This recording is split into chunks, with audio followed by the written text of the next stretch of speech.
In this video, you'll learn how to find your private key on the Phantom wallet. This process is essential for managing your cryptocurrency securely, and understanding how to access your wallet's private key is a crucial step in ensuring your assets are safe. To begin, locate the top left area of the Phantom wallet interface where you will see your account name, which is labeled as Account 1. Click on this account name to proceed. Once you click it, the left sidebar will open, revealing additional options and settings related to your wallet. Next, look towards the bottom left corner of the sidebar where you will find a gear icon which represents the settings.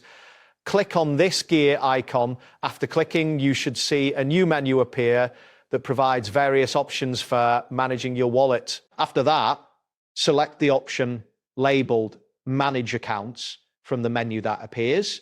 This will take you to a screen that displays your accounts, allowing you to choose the specific account for which you want to export the private key. At this point, you need to select your account, which should still be labeled as Account 1. Click on this account to highlight it.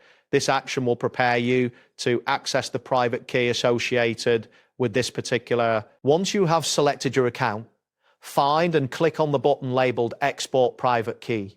This button will initiate the process of revealing your private key. After clicking, you will be prompted to enter your password for security verification. Now, enter your password in the provided field.